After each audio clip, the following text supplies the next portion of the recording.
Yes सरकार, नमस्कार। माहौल जबरदस्त, शानदार। आई होप पढ़ाई मस्त चल रही है। सर आपके इन पे सारे टॉपिक टपा टप क्लियर हो रहे हैं सर। आओ बच्चों, मेगा एग्जामिनेशन लिस्ट हम पढ़ रहे हैं बच्चा। सर अगला सेक्टर है क्या? Renting of immovable property related services. सरकार, घर, अभी ऊपर आपने घर बनवाया था प्योर लेबर बेस पे, तो जीएसटी एग्जम्प्ट है। पर सर इसके पास खुद का घर नहीं है सर, वो घर किराए पे ले रहा है रहने के लिए सर। रोटी कपड़ा मकान, basic need of the people. सरकार घर नहीं है, घर किराए पे लिया रहने के लिए, तो रेंट पे जीएसटी क्या कर दिया? एग्जिम कर दिया और बोल दिया क्या कोई जीएसटी पे करने की जरूरत नहीं है। पहले ही बेचारा जिसके पास खुद का घर नहीं है, घर किराए पे कौन लेगा रहने के लिए? जिसके पास खुद का घर नहीं है, एक तो खुद के पास घर नहीं है रहने के लिए, इसलिए घर किराए पे लिया, उसके लिए रेंट पे करना पड़ रहा है और उस पर जीएसटी वो लगा दो सर। कहां का इंसाफ? इसलिए सर घर किराए पे लिया रहने के लिए तो जीएसटी क्या है? एग्जम्प्ट है। पर अगर आप जीएसटी में रजिस्टर्ड हो, जो पर्सन घर किराए पे ले रहा है वो अगर जीएसटी में रजिस्टर्ड है और उसने अपने बिजनेस में वो खर्चा क्लेम किया है, इट मींस अब वो जीएसटी पे भी कर देगा तो उसका क्रेडिट उसको मिल जाएगा सर। इसलिए घर किराए पे लिया रहने के लिए किसने?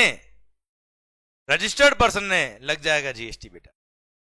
ओके, अगर उसने अपने बुक्स में खर्चा क्लेम किया तो। पर अगर घर किराए पे लिया रहने के लिए किसने? अदर देन रजिस्टर्ड पर्सन ने, who is not registered in GST, तो जीएसटी क्या है? एग्जम्प्ट है। पर sir renting of residential dwelling for use as residence, तो जीएसटी एग्जम्प्ट है। घर किराए पे लिया और वहां दुकान लगा दी, ऑफिस लगा दिया, जीएसटी विल बी चार्जेबल बेटा। क्लियर? समझे मेरी बात? अच्छा ध्यान देना, रजिस्टर्ड पर्सन ने अपने बुक्स में खर्चा क्लेम किया है और घर किराए पे लिया तो हमेशा जीएसटी लगता है, वो भी रिवर्स चार्ज मैकेनिज्म लगता है। भले सप्लायर जीएसटी में रजिस्टर्ड हो ना हो, कोई फर्क नहीं पड़ता, जीएसटी हमेशा लगेगा। हाँ, जैसे यशवंत मंगल इज रजिस्टर्ड इन जीएसटी, उसने घर किराए पे लिया है रहने के लिए अपने पर्सनल यूज के लिए, in my personal capacity, not as registered person. मैंने अपनी बुक्स में कोई एक्सपेंस क्लेम नहीं किया, तो भले मैं रजिस्टर्ड हूं बेटा। क्लियर? पर मेरी इंडिविजुअल कैपेसिटी में मैंने घर किराए पे लिया रहने के लिए, जीएसटी विल बी एग्जिम, कोई जीएसटी पे करने की जरूरत नहीं है। क्लियर मालिक? डन। सरकार अब देखिए एक और एक्सप्लेनेशन आया, वो क्या बोलता है? Nothing content in this entry shall apply to accommodation services for students in student residences. जैसे जो हॉस्टल्स होते हैं स्टूडेंट्स के लिए, उसके लिए एक अलग से एग्जिबिशन दिया है बेटा, और ये बी पॉइंट था। Accommodation services provided bye hostels, camps, paying guest accommodation and the like. Sir वो सर इस पॉइंट में कवर नहीं होंगे, इनके लिए, इन दोनों पॉइंट के लिए एक सेपरेट एग्जिबिशन अलग से दे दिया है बेटा। ओके, तो सर स्टूडेंट रेजिडेंसेज हो गए, हॉस्टल्स हो गए, पीजी हो गए, कैंप्स हो गए, इन सब के लिए एग्जिबिशन नहीं है, उनको घर की तरह ट्रीट करके एग्जिबिशन नहीं देने का बेटा। ओके सर, एक बार ये वाला पॉइंट पढ़ लीजिए। सरकार सर इनके लिए क्या एग्जिबिशन दिया हुआ है? Supply of accommodation services having value of supply less than और इक्वल टू ₹20,000 पर person per month, provided that accommodation services is supplied for a minimum continuous period of 90 days. Sir मतलब sir ये जो student residences की बात कर रहा हूँ, हॉस्टल कैंप पेइंग गेस्ट की बात कर रहा हूँ, वहां पर अगर ₹20,000 पर मंथ पर मेंबर तक का अगर चार्जेस है, जिसमें सर मिनिमम 90 दिन तक का स्टे वहां पे रहेगा, जैसे हॉस्टल्स वगैरह में नॉर्मली होता है, तो जीएसटी क्या होगा? एग्जम्प्ट होगा, जीएसटी पे करने की जरूरत नहीं है, अदरवाइज उनको जीएसटी पे करना पड़ जाएगा सर। क्लियर? ये मैंने एनालिसिस में लिखा है बेटा।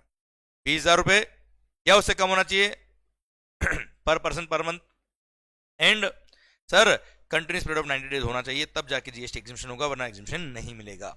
क्लियर? डन। अच्छा, एक जो मैंने ऊपर पढ़ाया, घर किराए पे लिया रहने के लिए तो जीएसटी एग्जिम्प्ट है, बट अगर रजिस्टर्ड पर्सन है तो जीएसटी लगता है, वो भी रिवर्स चार्ज लगता है। उसका एक चार्ट बना रखा मैंने सिंपल सा।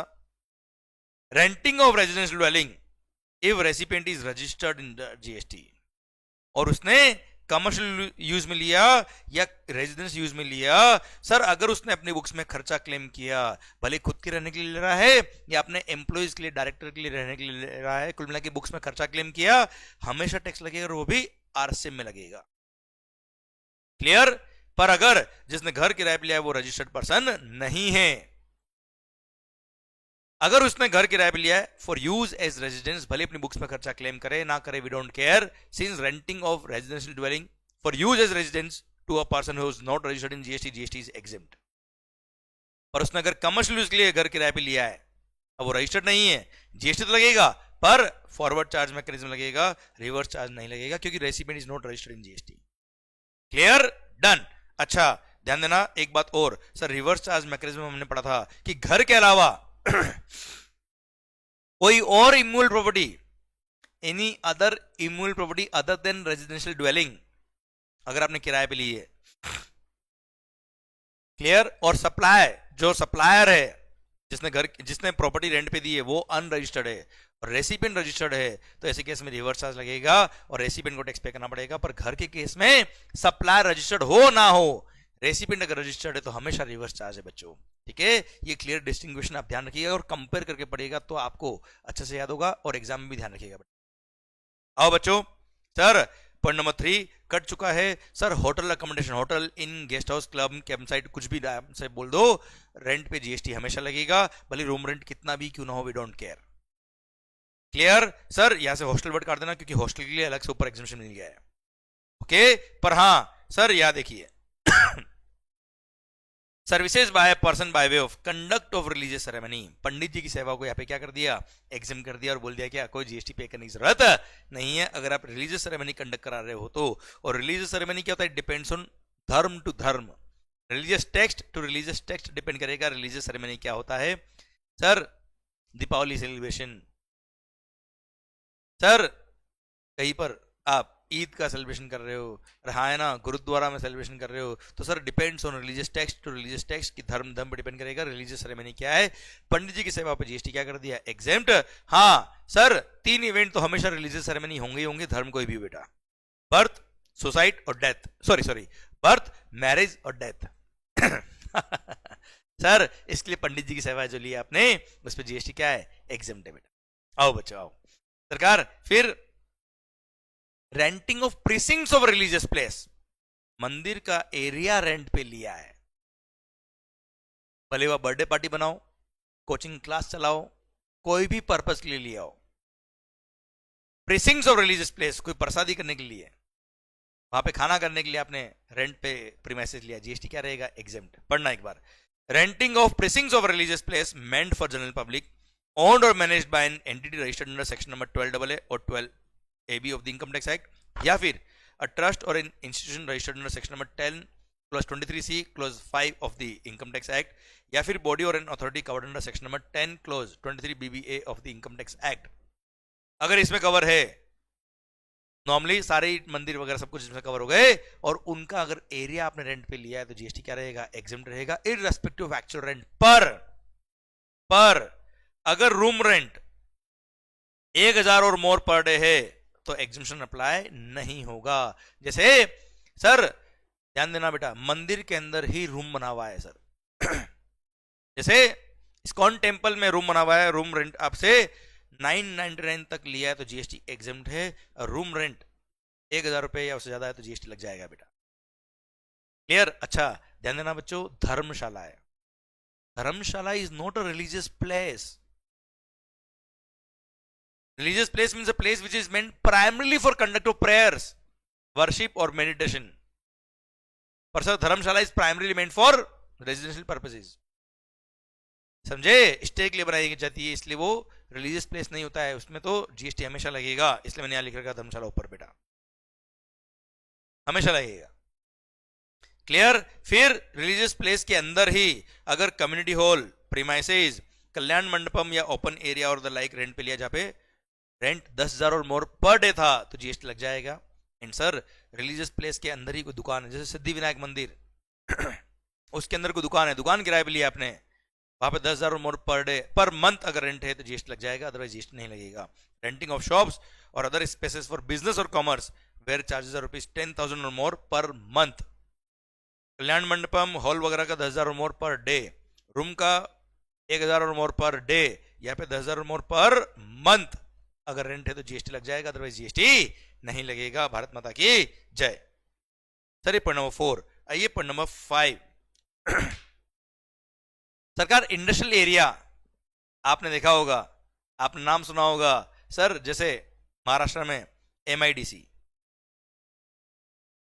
महाराष्ट्र इंडस्ट्रियल डेवलपमेंट कॉर्पोरेशन, या गुजरात में हो तो GIDC, Gujarat industrial development corporation, Rajasthan में तो रिक्को इंडस्ट्रियल एरिया। ये क्या होता है सर? स्टेट गवर्नमेंट क्या करती है? इंडस्ट्रीज को प्रमोट करने के लिए, उनका इंफ्रा डेवलप करने के लिए एक ही जगह पर ऐसा प्लानिंग करती है कि सारी इंडस्ट्रीज एक जगह सेटअप हो जाए, सो दैट उनको इंफ्रास्ट्रक्चरल बेनिफिट्स वहां एक जगह, अगर फैक्ट्री सारी एक साथ होगी तो उनको फायदा मिलेगा और एरिया डेवलप हो जाएगा बच्चा। तो मालिक उसके लिए अगर मैंने लॉन्ग टर्म लीज, मतलब 30 इयर्स और मोर देन 30 इयर्स के लिए लीज पे रेंट लिए गवर्नमेंट से, तो जो उसके लिए मैंने अपफ्रंट अमाउंट पे किया है, जिसको नॉर्मली हम लोग बोलते क्या, मैंने लैंड खरीदी है, जबकि खरीदी नहीं होती, वो प्लॉट आपने 30 इयर्स और मोर देन 30 इयर्स के लिए लीज पे लिया है गवर्नमेंट से, तो वो अपफ्रंट अमाउंट जो आपने पे किया उस पर जीएसटी क्या है? एग्जम्प्ट है। उसको कई सारे लोग प्रीमियम, सलामी, कॉस्ट, प्राइस, डेवलपमेंट चार्ज या किसी भी नाम से कह दो बेटा। नॉर्मली क्या होता है, उस एरिया में जब गवर्नमेंट लैंड अलॉट करती है, प्लॉट काटती है बेटा, फिर प्लॉट के ऑक्शन होते हैं, फिर प्लॉट जो खरीदता है वो होता है अपफ्रंट अमाउंट एक तरह से। क्लियर? 99 ईयर्स की लीज, 50 साल की लीज, इस तरह से होते हैं बेटा।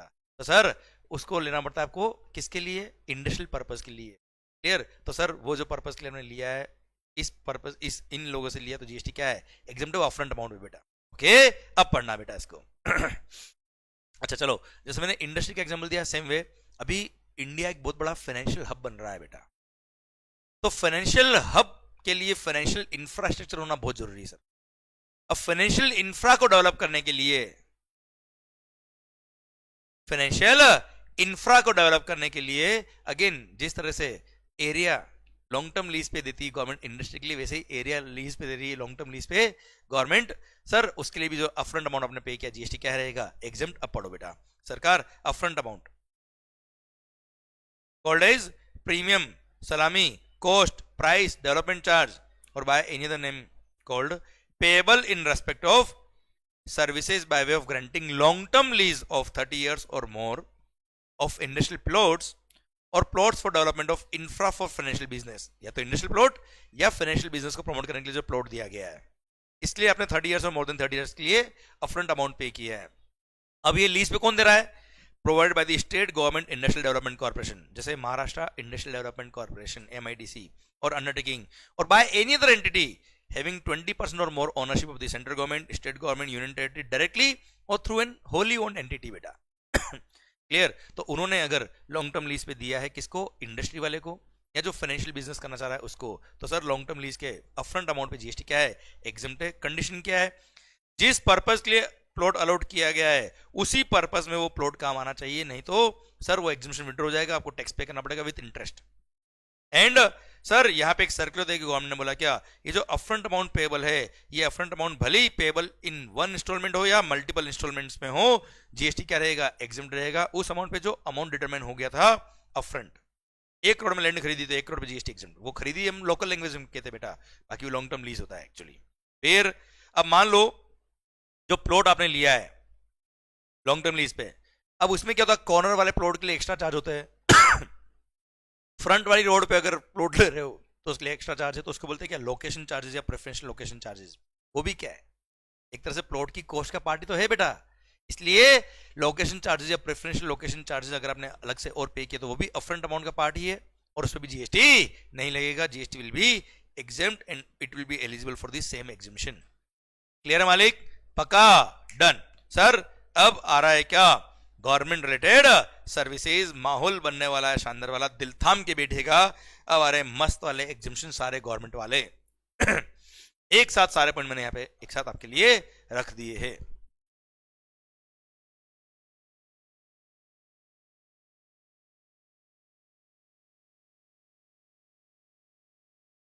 हाँ जी, आई होप समझ में आ रहा है। चलिए पूरा ध्यान मेरी तरफ। बच्चों, government is also covered under the scope of the term person, और कोई भी एक्टिविटी गवर्नमेंट ने करी, भली जनता के भलाई के लिए करी है, कंसिडरेशन चार्ज किया, वो भी सप्लाई के स्कोप में आता है, बात खत्म, वो भी बिजनेस के स्कोप में आता है। इसीलिए गवर्नमेंट ने अगर कोई भी सेवाएं दी है, उसके लिए कोई भी बेसिक फंक्शन भी किया है, सोवरेन एक्टिविटी भी गवर्नमेंट ने करी है, तो it is covering under the scope of the term supply, और जीएसटी के स्कोप में आ रहा था। इसीलिए गवर्नमेंट ने बहुत सारे अपने एग्जामिशन दिए और बोल दिया क्या कि सर जो हमारी सॉवरन एक्टिविटी है, राजनयिक सेवा है, बेसिक फंक्शन हमारे पे हमको जीएसटी नहीं लगाना है। जो हमारी कमर्शियल एक्टिविटीज है केवल उन पे हमें जीएसटी लगाना है। इसलिए गवर्नमेंट ने उन सबको ध्यान में रखते हुए ये एग्जामिशन दिए। पढ़ना ध्यान से। Services by government, services by the central government, state government, union territory और local authority. All services by the central government, state government, union territory, local authority are exempt under GST except following four। ये 4 services पे GST लगेगा, बाकी सारी services of government क्या कर दिया, exam कर दिया। अब वो 4 सर्विस कौन कौन सी है सर जिन पे टैक्स लगता है, वो हम पढ़ रहे हैं। फर्स्ट है क्या, services by department of post और services by ministry of railways, that is Indian railways पे जीएसटी लगेगा सर। और पोस्ट और रेलवे के लिए यहाँ पे एक एक पॉइंट दे रखा है, हम बात करेंगे बाद में और कुछ पॉइंट दे रखे। ओके चलिए, पोस्ट और रेलवेज एक बार इनको अलग रखो और इन पर टैक्स लगेगा। Second, services in relation to aircraft और अ वेसल इनसाइड और outside the प्रेसिंग्स of the port और एन एयरपोर्ट। मतलब वेसल या एयरक्राफ्ट से रिलेटेड, वेसल या एयरक्राफ्ट से रिलेटेड कोई भी सर्विसेज, भले वो प्रेसिंग्स ऑफ द पोर्ट हो या आउटसाइड द पोर्ट हो। बेटा जैसे फ्लाइट लैंड करेगी, कहाँ करेगी, एयरपोर्ट पे करेगी, तो वहां पे airport authority of India charges लेती है, इन सब पे जीएसटी लगेगा। Service in relation to aircraft और वेसल भले within the प्रेसिंग्स of the port हो या आउटसाइड द पोर्ट या एयरपोर्ट हो, जीएसटी लगेगा। फिर सर ट्रांसपोर्ट ऑफ गुड्स और पैसेंजर्स, इन पे जीएसटी लगेगा। हाँ, हमने कुछ पॉइंट ट्रांसपोर्ट ऑफ गुड्स के और ट्रांसपोर्ट ऑफ पैसेंजर के आगे पढ़ लिए हैं जिन पे एग्जामिशन दे रखा है, वो एक स्पेसिफिक एग्जामिशन है। बाकी जनरली गवर्नमेंट ने अगर ट्रांसपोर्ट गुड्स या पैसेंजर की सर्विस दी तो वो एग्जाम नहीं अलग से। एंड देन ये 3 के अलावा any other service to business entity is chargeable to GST, that to under reverse charge mechanism. और आरसीएम लगेगा और business entity will be liable to pay GST to the government directly. I repeat, ऊपर वाली 3 service को छोड़ के any other service to business entity will be chargeable to GST, that to under reverse charge mechanism and recipient business entity will be liable to pay GST to the government directly. बस वहां पे ध्यान रखिएगा, renting of immovable property,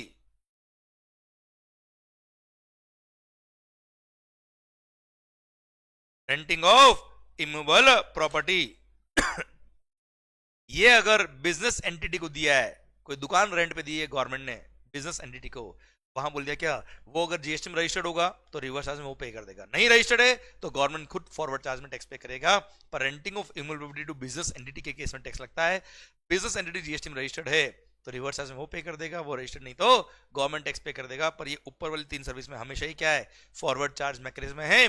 सामने वाला recipient भले business entity हो या आप और मैं जैसे इंडिविजुअल लोग हो। बेटा ओके सर वापस देख लेना बेटा, सर वापस बोल रहा बेटा मैं, सर सर्विसेज सारी के services by government are exempt except first services by department of post, second तो फर्स्ट पॉइंट में ही है ministry of railways, Indian railway ने जो सर्विसेज दी। सेकंड ट्रांसपोर्ट ऑफ गुड्स और passengers, then any service in relation to port और in relation to vessel या aircraft whether within the port और एयरपोर्ट, कोई फर्क नहीं पड़ रहा, ये सब पे टैक्स लगेगा। हमेशा फॉरवर्ड चार्ज में लगेगा, गवर्नमेंट ही टैक्स पे करेगा। पर इसके अलावा कोई भी सर्विसेज दी गवर्नमेंट ने किसको, बिजनेस एंटिटी को, टैक्स लगेगा, वो भी आरसीएम में लगेगा, रिवर्स चार्ज मैकेनिज्म लगेगा। और recipient will be liable to pay GST to the government directly. कौन लायबल होगा, recipient, that to under RCM. पर रेंटिंग ऑफ इमूवेबल प्रॉपर्टी के केस में हमेशा अगर बिजनेस एंटिटी जीएसटी में रजिस्टर्ड तो वो टैक्स पे करेगा, वो रजिस्टर्ड नहीं तो गवर्नमेंट टैक्स पे कर देगा। Clear, done. सर अब आइए, सिंस डिपार्टमेंट ऑफ पोस्ट को यहां एग्जामिनेशन से बाहर किया पर यहाँ पे डिपार्टमेंट ऑफ पोस्ट की सर बेसिक सर्विसेज को एग्जाम करने के लिए बोल दिया क्या, services by the department of post by way of post card, inland letter, book post और ऑर्डिनरी पोस्ट। और ऑर्डिनरी पोस्ट में envelopes weighing less than 10 gram will be exempt from GST. I repeat, केवल post card, inland letter, book post, अगर किताब को आप book post की तरह भेजते हो ना सर तो ओपन भेजना पड़ता है बुक के अंदर, बुक को बाय पोस्ट, बुक पोस्ट और ordinary post of envelopes weighing less than 10 ग्राम तो जीएसटी क्या है, एग्जेम्प्ट है, अदरवाइज जीएसटी लग जाएगा। जैसे पोस्ट ऑफिस ने स्पीड पोस्ट सर्विसेज दी एक्सप्रेस पार्सल पोस्ट सर्विसेज दी, कोई कमीशन बेस पे कोई एजेंसी सर्विसेज दी, सब चार्जेबल टू क्लियर, वो भी फॉरवर्ड चार्ज मैकेनिज्म में के। आइए सर, अब services by ministry of railways Indian railways to individuals by way of sale of platform ticket, facility of retiring rooms और waiting rooms, clock room services जहां सामान रख सकते हो कुछ देर के लिए किराया लेते हुए, बैटरी ऑपरेटेड कार सर्विसेज, इन सब पे जीएसटी एग्जम्प्ट है, कोई टैक्स पे करने की जरूरत नहीं है, वो भी रेट्रोस्पेक्टिवली 1 जुलाई 2017 से एग्जम्प्ट है सारी सर्विसेज। फिर sir, services provided by one zone और division under ministry of railways to another zone और division of Indian railways only. तो सर एक जोन दूसरे जोन को सर्विसेज दे रहा है, एक डिवीजन दूसरे डिवीजन को सर्विस दे रहा है। सर भले रजिस्ट्रेशन नंबर जीएसटी के अलग अलग हो, पर जीएसटी आपस में क्या है, एग्जम्प्ट है इनको। देन गवर्नमेंट क्या करता है, जैसे आपने रोड के लिए देखे होंगे बूट कॉन्ट्रैक्ट, वैसे ये रेलवे के लिए बूट कॉन्ट्रैक्ट है, जहां पे रेलवे के ट्रैक्स बनाने का काम किसी को दे दिया बेटा, एक एंटिटी बना दी गवर्नमेंट ने, स्पेशल पर्पस व्हीकल। सर जो क्या कर रहा है, पूरा रेलवे का इंफ्रा बिल्ड कर रहा है और उसके लिए उसको सर पेमेंट मिल रहा है, जीएसटी क्या है, एग्जम्प्ट। पढ़ना, services provided by special purpose vehicles to ministry of railways by way of allowing Ministry of Railways to use the infra built and owned by them during the concession period against the consideration। मतलब आपको contract मिल गया क्या, आप railway का पूरा track वेक बनाइए, पूरा infra develop करिए और मिनिस्ट्री ऑफ रेलवे से आप चार्जेस लीजिए, क्योंकि ministry of railway is using that infra during concession period. मतलब 15-17 साल का कॉन्ट्रैक्ट होता है बेटा, ये जितना टाइम का कॉन्ट्रैक्ट है वो। एंड अब इंडियन रेलवे क्या करती है, उस इंफ्रा को यूज करती है, पर इंडियन रेलवे उस इंफ्रा को यूज करते वक्त उसको कोई मेंटेन करना है, तो मेंटेनेंस इंडियन रेलवे खुद करती है। एक तरह से इंफ्रा है उस एसपीवी का, और मेंटेनेंस का काम कौन कर रहा है, इंडियन रेलवे। तो इंडियन रेलवे कंसिडरेशन लेती है किसे, स्पेशल पर्पस व्हीकल से, कि साहब आपका जो इंफ्रा है उसको मेंटेनेंस हम कर रहे हैं, उसके चार्जेस इतने हैं, तो उस चार्जेस पे भी जीएसटी एग्जम्प्ट कर दी। पढ़ना, services of maintenance supplied by railways, Indian railways to SPVs in relation to said infra built and owned by them during the concession period against consideration, तो उस चार्जेस पे जीएसटी एग्जम्प्ट रहेगा, वो भी retrospectively 1 जुलाई 17 से एग्जम्प्ट रहेगा। खास बात नहीं सरकार। आइए पॉइंट नंबर 6, आप हमेशा ध्यान रखिए सर, जीएसटी से टैक्स ऑन ट्रांजैक्शन, आपको हमेशा पहले ट्रांजैक्शन डिफाइन करना है और उसके बाद आगे बात करनी है। सर पहले ट्रांजैक्शन डिफाइन करना है कि ये ट्रांजैक्शन है और इस पे जीएसटी ऐसा लगता है। तो जब तक ट्रांजैक्शन डिफाइन नहीं होगा तब तक जीएसटी एग्जम्प्ट है कि नहीं वो समझ में नहीं आएगा। इसलिए पहले ट्रांजैक्शन डिफाइन करो, कौन किसको सर्विस दे रहा है और कौन किसको कंसिडरेशन पे कर रहा है, फिर देखो क्या है कि एग्जम्पशन क्या है। ओके, तो जल्दी समझ में आएगा। आओ बच्चों, सरकार अब हमने और आपने पढ़ लिया क्या सर, गवर्नमेंट का जो फर्स्ट पॉइंट था बेटा ये वाला वेरी इंपॉर्टेंट पॉइंट। अब मैं आगे रेफरेंस के लिए बोलूंगा क्या, ऊपर वाली 3 सर्विसेज, ये ऊपर वाली 3 सर्विस मतलब एबीसी, पोस्ट वाली, वेसल एयरक्राफ्ट वाली, ट्रांसपोर्ट ऑफ गुड्स वाली और रेलवे वाली, हमेशा टैक्सेबल है, रेसिडेंट कोई भी हो। इन 3 के अलावा any other service to business entity tax लगता है, वो भी रिवर्स में लगता है बेटा। क्लियर, तो ऊपर वाली 3 सर्विस छोड़ दो, उसके अलावा any other service to business entity tax लगता है, वो भी आरसी में लगता है, पर वो बिजनेस एंटिटी का turnover in the previous financial year was up to threshold limit for registration बेटा। मतलब थ्रेशोल्ड लिमिट फॉर रजिस्ट्रेशन या उससे कम था प्रीवियस फाइनेंशियल में टर्नओवर। क्लियर, और ऐसी बिजनेस एंटिटी को अगर गवर्नमेंट ने करंट ईयर में सर्विस दी है तो बेचारा जीएसटी में लायबल ही नहीं है रजिस्ट्रेशन के लिए, और अब उस पर रिवर्स में टैक्स लगा देंगे तो बेचारे को रजिस्ट्रेशन कराना पड़ जाएगा, कितना हेडेक हो जाएगा। इसलिए बोल दिया क्या कि अगर प्रीसीडिंग फाइनेंशियल ईयर में वो business entity liable for registration नहीं थी, उसको अगर गवर्नमेंट ने कोई भी सर्विस दी तो वो क्या होगा, एग्जम्प्ट हो जाएगा, टैक्स पे करने की जरूरत नहीं। तो अल्टीमेटली उसी बिजनेस एंटिटी पे टैक्स लगेगा जो लायबल फॉर रजिस्ट्रेशन है, जिसका turnover more than threshold limit for registration था प्रीवियस ईयर का, तो ही टैक्स लगेगा, और वो भी रिवर्स में लगेगा, अदरवाइज टैक्स एग्जम्प्ट कर दी।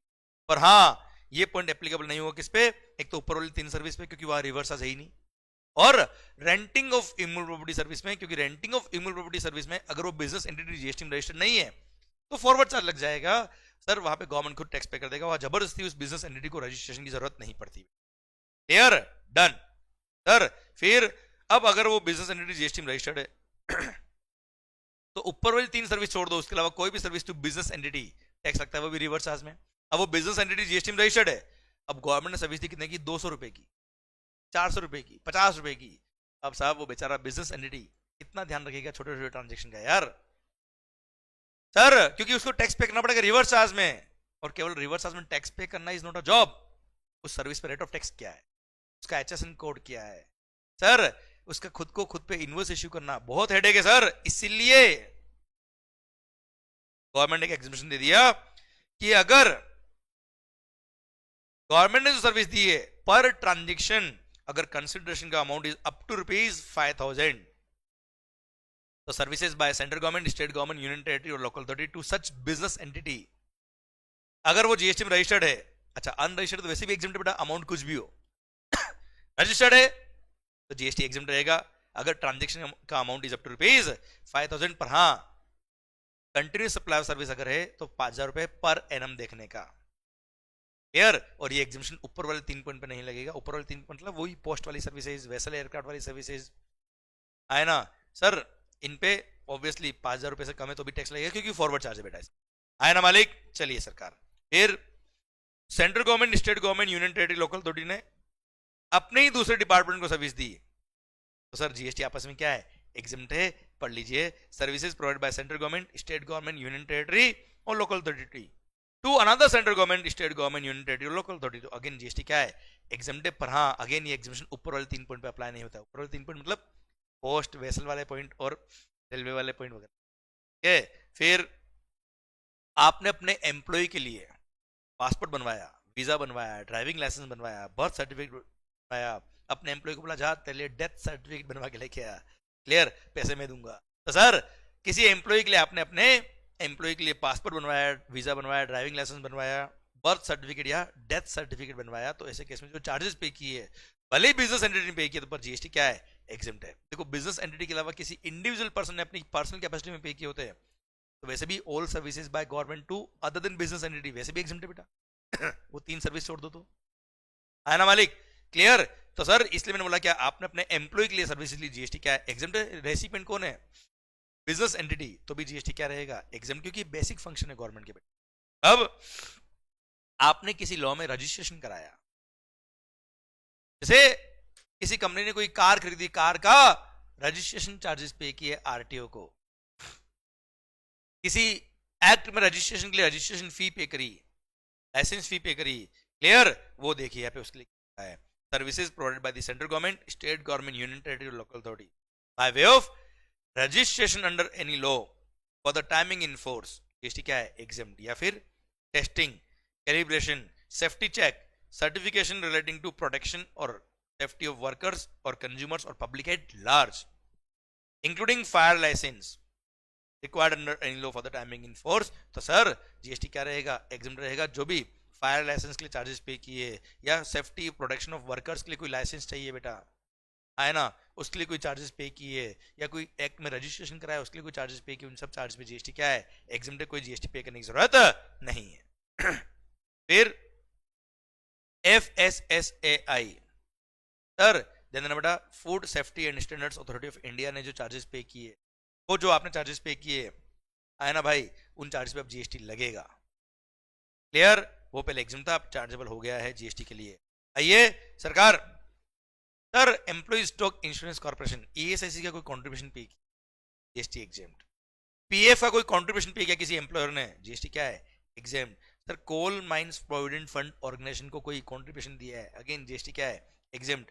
नेशनल पेंशन सिस्टम ट्रस्ट को सर इसके मेंबर्स ने कंसिडरेशन पे किया, अगेन जीएसटी क्या है, एग्जम्प्ट। ध्यान देना बेटा, आईआरडीए को इंश्योरेंस कंपनीज ने, सेबी को जो सेबी के अंदर गवर्न हो रहे लोग जैसे लिस्टेड कंपनीज हो गई बेटा, जैसे सर ये अपना ब्रोकर हो गए मोतीलाल ओसवाल एटसेट्रा, इंटरमीडिएट्स वगैरह, ये जो भी फीस पे करते हैं ये सब चार्जेबल टू जीएसटी है, भी पहले एग्जाम थे अब टैक्सेबल हो गए।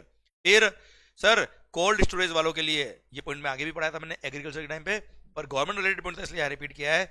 National centre for cold chain development authority को कोई कंसिडरेशन पे किया है डेवलपमेंट के लिए, जीएसटी क्या है, एग्जम्प्ट है।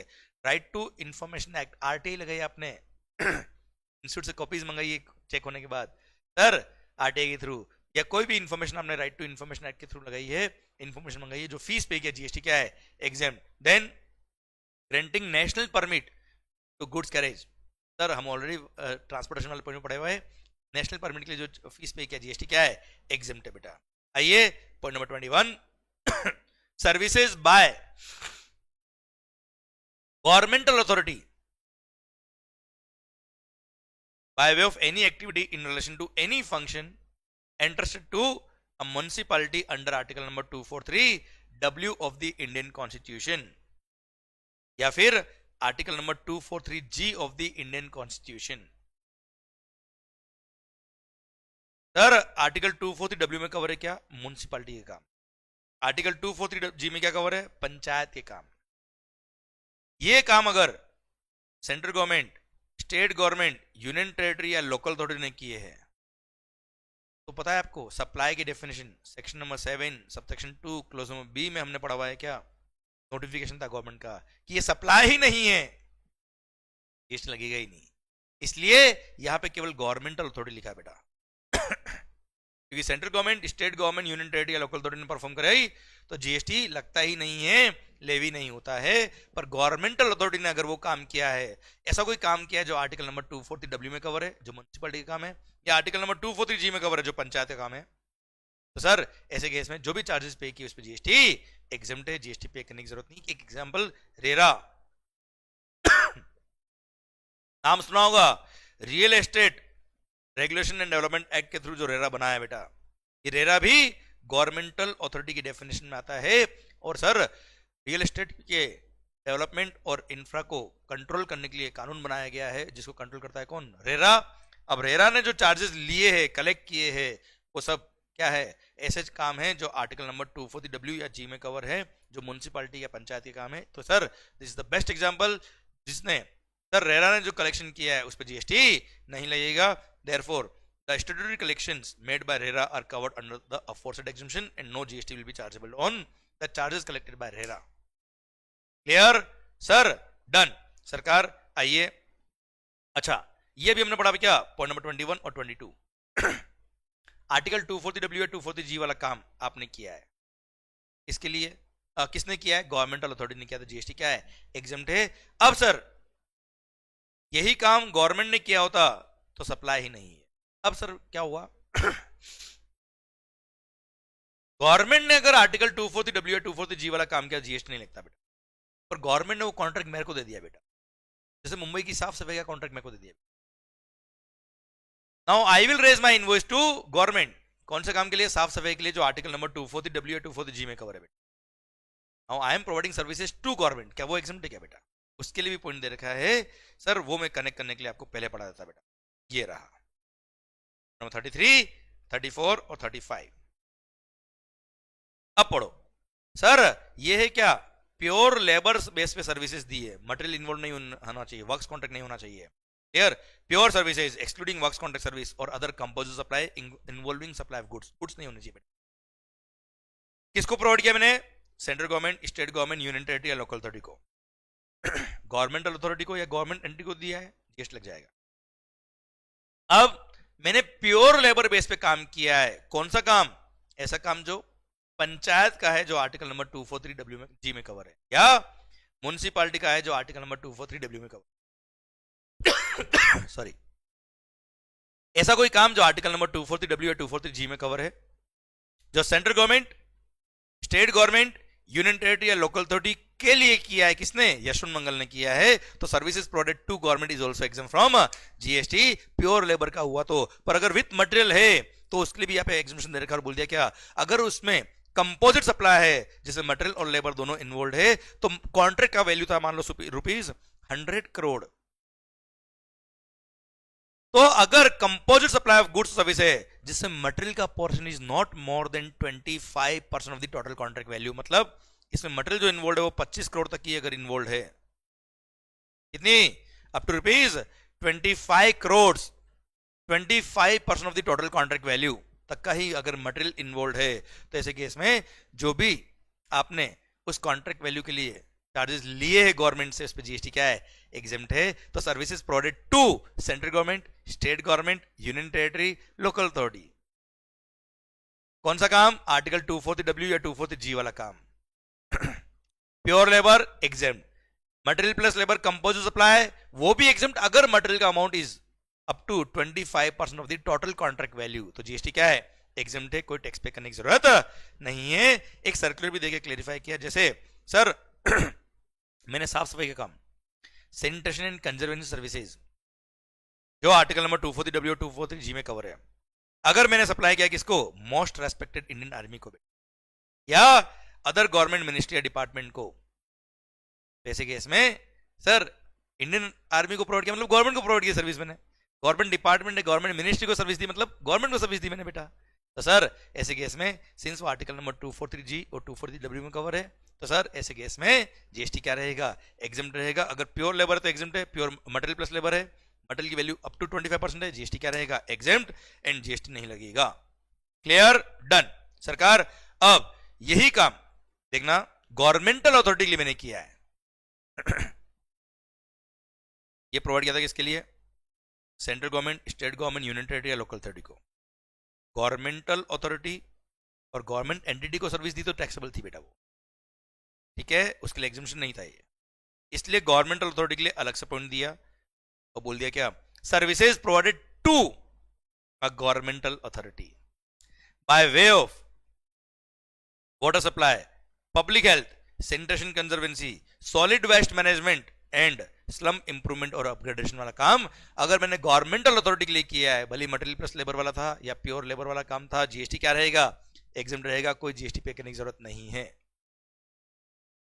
क्लियर, और ये काम मोरलेस वही है जो आर्टिकल नंबर 240W और 240G में कवर है। तो क्लियर, डन। तो सर देखो government, central government, state government, union territory या लोकल अथॉरिटी ने ये काम किया, सप्लाई ही नहीं है। गवर्नमेंटल अथॉरिटी ने काम किया, जीएसटी में एग्जम्प्ट है। आपने गवर्नमेंट को सर्विस दी है, pure labour exempt, with material service दी है up to 25% material involve, GST exempt.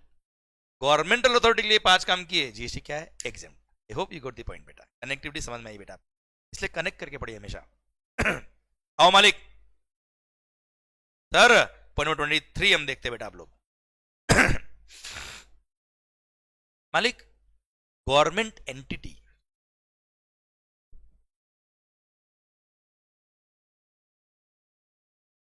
ऐसा कोई अथॉरिटी, ऐसा कोई कॉर्पोरेशन जो गवर्नमेंट ने बनाया है, इसके लिए गवर्नमेंट का कोई काम करने के लिए, जिसमें 90% और मोर स्टेक किसका है, गवर्नमेंट का, उसको बोलते हैं गवर्नमेंट एंटिटी। अब गवर्नमेंट ने अपनी एक एंटिटी बनाई कोई काम करने के लिए, अब वो काम करेगी तो पैसा तो चाहिए ना उसको बेटा यार। तो गवर्नमेंट एंटिटी क्या कर रही है, गवर्नमेंट का काम कर रही है, उसके लिए वो गवर्नमेंट से फीस ले रहे हैं बेटा। अब उन्होंने अगर गवर्नमेंट से फीस लिया है एंड फीस का अमाउंट गवर्नमेंट से जो चार्ज किया है, सर अब गवर्नमेंट ने अपनी एंटिटी बनाई, अब गवर्नमेंट एंटिटी ने ही गवर्नमेंट को सर्विस दी बेटा, अब आपस में जीएसटी जीएसटी खेले क्या मतलब रहेगा। इसलिए सर देना यहां पे पॉइंट लिख दिया और बोल दिया क्या, अगर गवर्नमेंट एंटिटी ने सर्विस दी किसको, central government, state government, union territory या लोकल अथॉरिटी को। क्लियर, या गवर्नमेंट के कहने पे किसी और पर्सन के लिए गवर्नमेंट एंटिटी ने काम किया, सर्विसेज दी और उसके लिए गवर्नमेंट फीस दे रहा है इसको इन the form of government grants. तो सर गवर्नमेंट एंटिटी ने जो गवर्नमेंट के लिए काम किया है उसके लिए गवर्नमेंट ग्रांट जो इसको मिली, उस पर जीएसटी क्या है, एग्जम्प्ट। एक तरह से गवर्नमेंट ने अपनी ही बॉडी बनाई है और खुद ही खुद को फीस दे रहा है इन the form of grant, GST नहीं लगाने का। फिर सर मर्चेंट ओवरटाइम चार्जेस क्या होता है, कस्टम डिपार्टमेंट, आज इंपोर्ट एक्सपोर्ट जो होता है वो कस्टम डिपार्टमेंट के थ्रू होता है। सर कोई भी वेसल आता है या जाता है तो माल लोड होता है, अनलोड होता है, बहुत सारे काम होते हैं, ये वर्किंग डेज में होते हैं, ड्यूरिंग वर्किंग आवर्स होते हैं।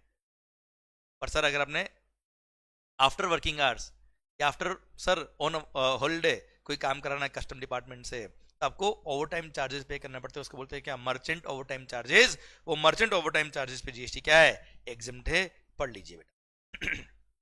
Services provided by the central government, state government, union territory by way of deputing officers after office hours और ऑन हॉलीडेज फॉर इंस्पेक्शन और कंटेनर स्टफिंग और such other duties in relation to import export cargo on payment of merchant overtime charges। तो merchant overtime charges पे GST नहीं लगेगा। ये रिश्वत की बात नहीं कर रहा हूँ, ये सर गवर्नमेंट की ऑफिशियल फीस है उसकी बात कर रहा हूँ, उस चार्जेस पे जीएसटी नहीं लगेगा मेरे मालिक। आइए सर, सर पॉइंट नंबर 25, अगर आपने गवर्नमेंट से कोई कॉन्ट्रैक्ट लिया या कोई भी काम गवर्नमेंट का आप कर रहे हो और आपने कोई रूल्स वगैरह वायलेट किए, ट्रैफिक रूल्स वायलेट किए, गवर्नमेंट आप पे फाइन चार्ज कर दिया, पेनल्टी चार्ज कर दिया, तो it is not chargeable to GST, को जीएसटी नहीं पे करना है। Clear? Tolerating non performance of a contract for which consideration in the form of fine, penalty और liquidated damages is payable to the central government, state government, union territory और local authority under such contract. तो GST क्या है? Exempt है, GST पे करने की जरूरत नहीं। पर हाँ, नॉलेज के लिए बता देता हूं, इस चैप्टर के एंड में मैंने एक सर्कुलर दे रखा है, और अगर आप कोई फाइन, पेनल्टी, लिक्विडेटेड डैमेज पे करते हो तो सप्लाई ही नहीं है।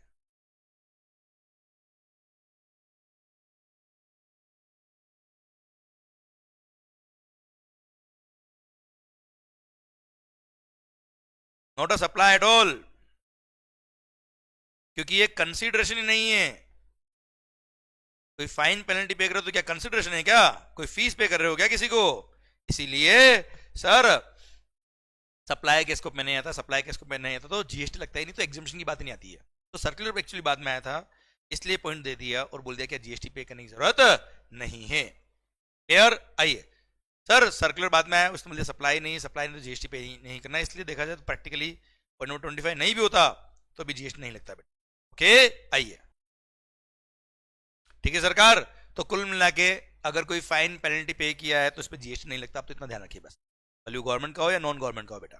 Okay sir, point number 26, sir अगर मान लो किसी पीएसयू को लोन चाहिए बेटा, और बैंक वाले बोलते हैं क्या सेंट्रल गवर्नमेंट की गारंटी लेके आओ, तो सेंट्रल गवर्नमेंट अगर गारंटी देता है कि ये लोन कहीं आपका डूबेगा नहीं, हम गारंटी देते हैं, तो उसके लिए फीस चार्ज करते हैं, उसको बोलते हैं guarantee commission, central government charge करता है, तो इस गारंटी कमीशन पे जीएसटी नहीं है। अगला पॉइंट ये पढ़िए, services by central government, state government, union territory to their undertakings और a PSU by way of guaranteeing the loan taken by such undertakings or PSUs from banking companies or a financial institution, तो ऐसे case में guarantee commission पे GST नहीं लगेगा। Sir अब आइए excess royalty collection contractor ERCC, services provided, क्या मालिक?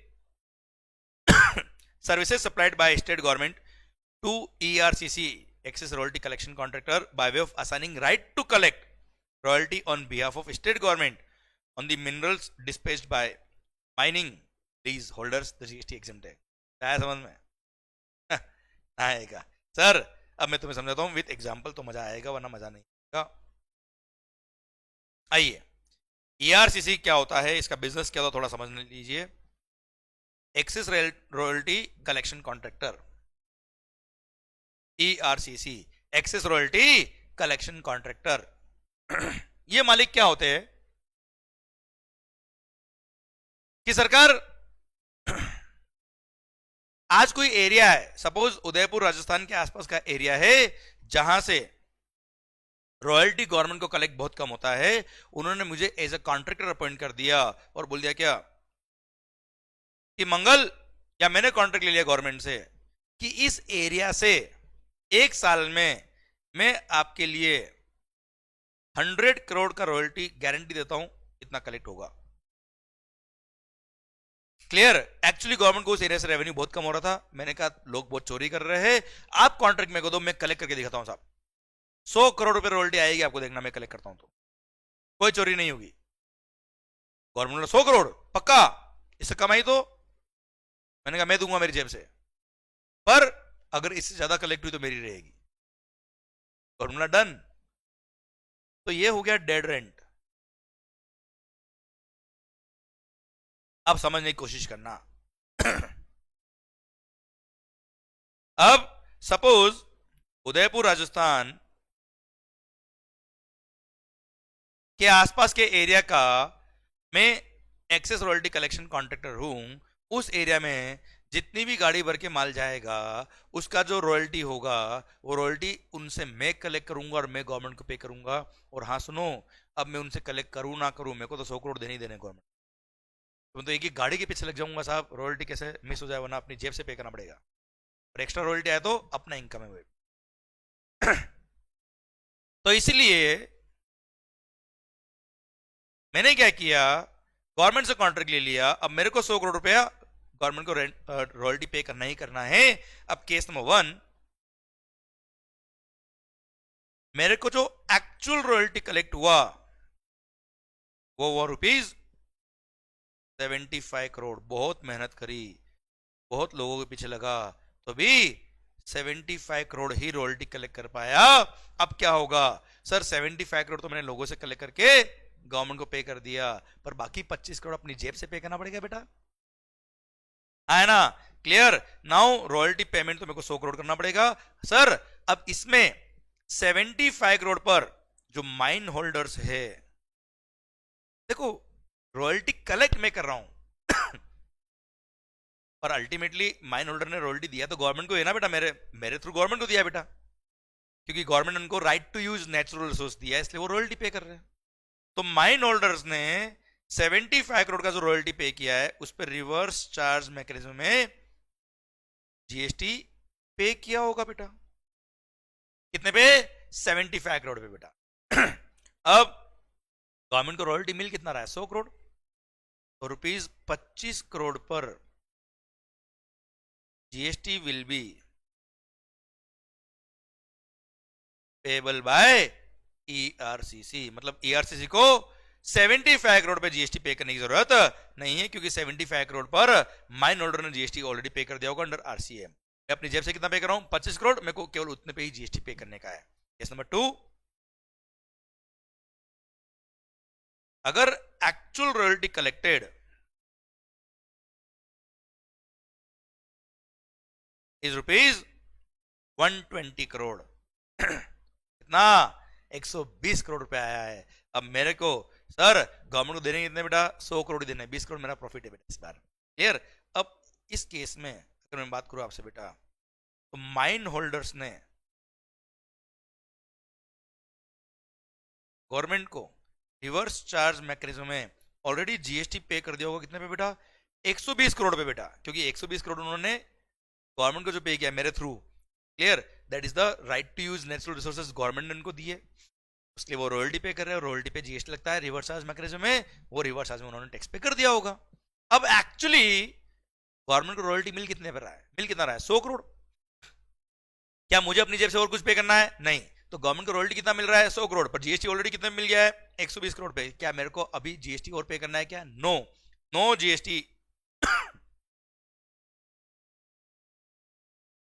Is payable by ERCC. इस वाले केस में पूरे ही 100 करोड़ पे जीएसटी क्या हो गया? एग्जम्प्ट, क्योंकि उस 100 करोड़ के अमाउंट पे माइन होल्डर जीएसटी ऑलरेडी पे कर चुके हैं। कुल मिला के जितना शॉर्टफॉल हो रहा है रॉयल्टी के अमाउंट में, उतने रॉयल्टी का अमाउंट भी मुझे पे करना है और उसके पे जीएसटी भी मुझे पे करना है। बाकी जितना माइन होल्डर ने जीएसटी रॉयल्टी पे किया है उतने पे जीएसटी क्या है? एग्जम्प्ट है बेटा।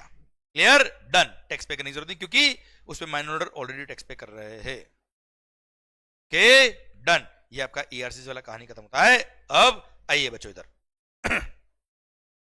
मालिक 128, ट्रांसमिशन और distribution of electricity by an electricity transmission और distribution utility are exempt from GST.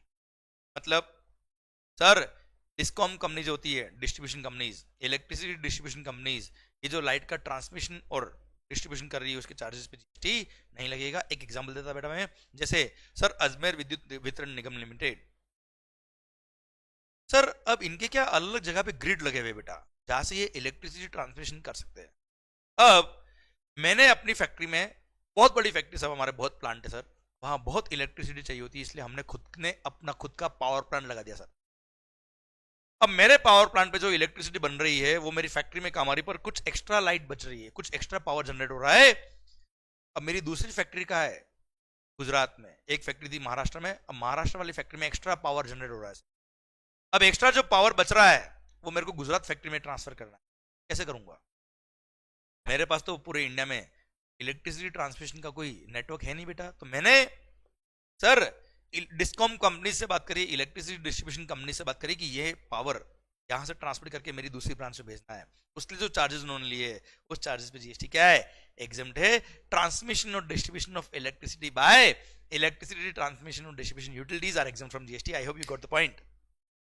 29, sir ये पढ़ा चुका मैं आपको बेटा, मैं किसान हूं, मेरे खेत में जो ट्यूबवेल है वहां तक इलेक्ट्रिसिटी डिस्ट्रीब्यूशन का नेटवर्क बिछाने के लिए जो चार्जेस लिए डिस्कॉम कंपनी, जीएसटी क्या है? एग्जम्प्ट है। हमने पढ़ा हुआ बेटा पॉइंट आगे। अब साहब मेरे पास लाइट का कनेक्शन है, अब बिल गुम गया, डुप्लीकेट बिल इशू करवाना है, या मेरा खेत है, खेत के बीच में से इलेक्ट्रिसिटी कंपनीज की लाइन सर जा रही है, अब खेती करना है मेरे को वहां पे, अब वहां पे सर लाइट का पिलर लगा हुआ है बहुत लंबा थोड़ा, जिसके थ्रू लाइन जाती है सर, लाइट की तार जाते हैं ऊपर से, शिफ्ट कराना है, उसके लिए चार्जेस वो लेते हैं, मीटर शिफ्ट करवाना है उसके लिए चार्जेस लिए, सब मीटर लगवाना उसके लिए चार्जेस लिए, उस चार्जेस पे जीएसटी एग्जिम कर दिया, इस बार पॉइंट नंबर 30 पढ़िए। Supply of services by way of providing metering equipment on rent, testing for meters, transformers, capacitors, etc., releasing electricity connection, shifting of meters or service lines, issuing duplicate bills, etc. ये etc. लिख दिया आगे बेटा, which are incidental or ancillary to the supply of transmission or distribution of electricity provided by electricity distribution or transmission utilities to their consumers. तो consumer से जो इनके लिए छोटे छोटे चार्जेस लिए, उन चार्जेस पे भी जीएसटी रेट्रोस्पेक्टिवली 1 जुलाई 17 से एग्जाम कर दिया। पहले एक सर्कुलर था, सर्कुलर ने क्या बोला था, ये सब एग्जाम नहीं टैक्स लगेगा, अभी गवर्नमेंट ने रेट्रोस्पेक्टिवली विद इफेक्ट फ्रॉम 1 जुलाई 2017 इन सबको क्या कर दिया, एग्जाम कर दिया, और बोल दिया जाओ खुश रहो, जी लो अपनी जिंदगी, टैक्स पे करने की जरूरत नहीं है। आइए, services by foreign diplomatic mission located in India, जैसे आपको सिंगापुर जाना, सिंगापुर के लिए आपने वीजा प्रोसेस करवाया, सर आपने sir foreign diplomatic mission located India से सर्विसेज ली, उस पर जीएसटी क्या है, एग्जेम्प्ट है, चार्जेस जो पे किए उस पर।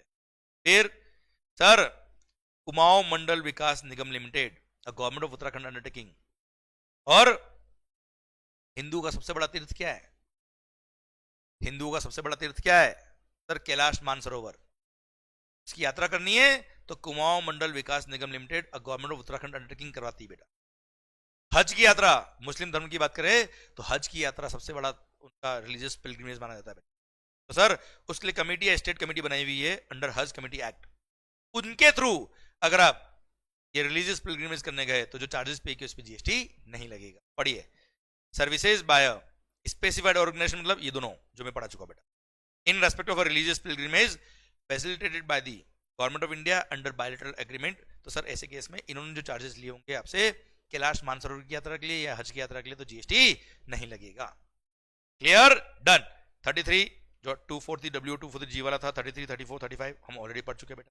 आइए मालिक 36, सर राशन की दुकान नायक मूवी तो आपने देखी होगी बेटा, झूठ मत बोलना बेटा, सर जी सिनेमा है ना, आई थिंक वो ऑन किया तो सर मूवी यही दिखती है सर, नायक याद है, वर्ल्ड कप, राशन की दुकान, तो सर ये फेयर प्राइस शॉप जो होती है गवर्नमेंट की, इनको कमीशन या मार्जिन मिलता है, उस पर जीएसटी एग्जेम्प्ट है, पढ़ लीजिए बेटा। Services provided by fair price shop to the central government, state government और union territory by way of sale of food grains, kerosene, sugar, edible oil etcetera under public distribution system against consideration in the form of commission और margin, तो इनके charges पे GST, इनका जो commission या margin है fair price shop का, ये गवर्नमेंट की दुकान है बेटा एक तरह से, इनको कमीशन मिलता है, उस कमीशन के चार्ज पे जीएसटी नहीं लगेगा। अब आइए साइंस और टेक्नोलॉजीज के फील्ड में सर रिसर्च को बढ़ाने के लिए गवर्नमेंट क्या करता है सर, जैसे SEZ वगैरह डेवलप होते हैं वैसे ही TBI technology business incubators, science and technology entrepreneurship park, ऐसे ही बायो इंक्यूबेटर्स गवर्नमेंट डेवलप करता है, और जो गवर्नमेंट ने ये bio incubators step TBI develop किया है, ये क्या करते हैं बेटा, गवर्नमेंट के लिए रिसर्च डेवलपमेंट करते हैं, या जो भी पर्सन इनको कोई नए प्रोडक्ट के लिए, नई चीज के लिए, कोई टेक्नोलॉजी डेवलप करने के लिए कोई रिक्वेस्ट करता, दे चार्ज देम, उन चार्जेस पे जीएसटी नहीं लगेगा। तो any service provided by TBI, step और bio incubators are exempt from GST. फिर जैसे IIT Mumbai Powai is declared as TBI by the central government, sir अब IIT मुंबई पवई से आपने कोई टेक्नोलॉजी डेवलप करवाई बेटा, और चार्जेस पे जीएसटी नहीं लगेगा, या कोई भी काम करवाया उस पे जीएसटी नहीं लगेगा। अब सर ये तो हो गया क्या entrepreneurship park as a whole, incubators as a whole, अब वहां पे आप जो इंजीनियर हो, आप जाके वहां पे सर आप you are located in TBI और स्टेप, और आप सर्विसेज दे रहे हो पब्लिक को बेटा, आपको कहते हैं इंक्यूबेटी, क्या बोलते हैं सर, इंक्यूबेटी। पढ़ो, incubatee means an entrepreneur located within the premises of a TBI or STEP अब इंक्यूबेटिव सर्विस दे रहा है, जैसे फॉर एग्जांपल सर कोई कंपनी है, आज मान लो एक एग्जांपल देता हूं, लाइफ बॉय। लाइफ बॉय के जो हैंड वॉश आए थे शुरुआत में बेटा, लाइफ बॉय ने क्या किया, एक इंक्यूबेटी, एक मिस्टर अभिनव काबरा है, उसको, वो इंक्यूबेटी सर जो कहां पर है, उस आईआईटी मुंबई पवई में बेटा, उसको बोला तुम एक ऐसा केमिकल डेवलप करो जो उस हैंड वॉश में डाल पाए हम, और सर जो भी उस हैंड वॉश को यूज करता है उसके हाथ में अगर कीटाणु है, जर्म्स है, तो वहां पे उस एरिया में उसके वो हैंड वॉश यूज करते वक्त वो ग्रीन हो जाए हल्के से, ताकि उसको लगे अरे वाह यार देखो क्या मस्त कीटाणु साफ हो रहे मेरे। सर उसने 10 लाख रुपए चार्ज किए वो केमिकल डेवलप करने के लिए, तो सर जो चार्जेस उसने लिए लाइफ बॉय से उस पर जीएसटी एग्जम्प्ट है, अगर ये कंडीशन पूरी होती है तो। पढ़ो, services provided by an incubatee up to total turnover of ₹50 lakh in a financial year. अच्छा चलो मैं तुम्हें समझाता हूं। इंक्यूबेटर ने सर्विसेज दी, वो भी एग्जम्प्ट है, पर कंडीशन क्या, 3। फर्स्ट, पिछले साल में उसका टर्नओवर शुड बी 50 लाख या उससे कम। सेकंड, करंट ईयर में उसका टर्नओवर शुड बी 50 लाख या उससे कम। 50 लाख क्रॉस करते ही टैक्स लगना चालू हो जाएगा, जो 50 लाख से ऊपर गया उस पर टैक्स लगेगा। क्लियर? और ये जो एग्जम्पशन मिलेगा वो फर्स्ट 3 साल के लिए एग्जम्पशन मिलेगा, जब से उसका रजिस्ट्रेशन हुआ है इन द इंक्यूबेटी, वहां से फर्स्ट 3 ईयर के लिए उसको एग्जम्पशन मिलेगा, उसके बाद टैक्स लगना चालू हो जाएगा। वो भी कब मिलेगा एग्जम्पशन उसको, अगर प्रीवियस ईयर में उसका टर्नओवर 50 लाख या उससे कम था तो ये एग्जम्पशन मिलेगा, फर्स्ट 3 साल के लिए मिलेगा, और वो भी करंट ईयर में टर्नओवर 50 लाख या उससे कम है तो मिलेगा, 50 लाख तक मिलेगा, उसके बाद टैक्स लगेगा। आया ना भाई, ये यहां पे लिखा कंडीशन बेटा। पर ये कंडीशंस इंक्यूबेटर के लिए नहीं थी। टीवीआई, स्टेप और बायो इंक्यूबेटर ने कोई भी सर्विस दी, कितना भी दिया, टैक्स एग्जम्प्ट है। इंक्यूबेटर के लिए 50 लाख की लिमिट है, प्रीवियस ईयर में टर्नओवर शुड बी 50 लाख या उससे कम, तो एग्जम्पशन मिलेगा, और वो भी फर्स्ट 50 लाख की सर्विस के लिए मिलेगा करंट ईयर में, और वो भी फर्स्ट 3 साल के लिए मिलता है बेटा, उसके बाद टैक्स लगेगा कितना भी टर्नओवर क्यों ना हो बेटा। Okay done. आइए सर, एक लास्ट सर्विस बची है हमारी गवर्नमेंट रिलेटेड सर्विसेज, सरकार R&D सर्विसेज, जो नया पॉइंट हुआ इस बार। Research and development services against consideration received in the form of grants. Grant supply करी किसने, गवर्नमेंट एंटिटी ने, या रिसर्च एसोसिएशन, यूनिवर्सिटी, कॉलेज और other institution notified under section number 35 subsection 1 clause 2 और clause 3 of the income tax act 1961। Sir ध्यान देना बेटा, आप R&D की सर्विस दे रहे हो, तो जो R&D की सर्विसेज के लिए आपने चार्जेस पे चार्ज किए उस पे जीएसटी एग्जम्प्ट होगा। अगर वो R&D के लिए जो ग्रांट आपको दी है, वो ग्रांट किसने दी है, गवर्नमेंट एंटिटी ने दी है, या किसी रिसर्च एसोसिएशन, कॉलेज, यूनिवर्सिटी या अदर इंस्टीट्यूशन ने दी है, जो सेक्शन नंबर 35 सबसेक्शन 1 क्लॉज 2 और क्लॉज 3 में रजिस्टर्ड है बेटा। आया ना भाई। और हाँ, कंडीशन क्या है कि जिन लोगों ने आपको ग्रांट दी है वो इन सेक्शन में नोटिफाई होने चाहिए, जब उन्होंने सर ग्रांट दी उस टाइम पे, जब आपने R&D सर्विसेज दी थी उस टाइम पे दो should be notified under section number 35 subsection 1 clause 2 और क्लॉज 3। कोई खास बात नहीं। क्लियर? तो सर कुल मिला के आप R&D सर्विस दे रहे हो, आपको ग्रांट मिली किससे, गवर्नमेंट एंटिटी से या research association, institution, college, university etcetera से, जो जब आपने R&D सर्विस दी थी उस टाइम पे सेक्शन नंबर 35 सबसेक्शन 1 क्लॉज 2 और क्लॉज 3 में रजिस्टर्ड थे बेटा। क्लियर? डन। इसी के साथ भारत माता की जय। ये गवर्नमेंट रिलेटेड सर्विसेज भी खत्म होती है। अब एक मैंने एनालिटिकल पॉइंट दे रखा है और एक सर्कुलर दे रखा है, वो भी देख लेते बेटा। सर पुलिस की सर्विसेज, सिक्योरिटी एजेंसी की सर्विसेज, गवर्नमेंट की सिक्योरिटी एजेंसी या पुलिस सर्विसेज। मान लो आपके घर में कोई पर्सनल फंक्शन हो रहा है या आपने रिलायंस इंडस्ट्री लिमिटेड ने कोई क्रिकेट मैच ऑर्गेनाइज किया है, उसमें उन्होंने पुलिस की सिक्योरिटी मांगी बेटा, तो पुलिस क्या उनकी पर्सनल है क्या?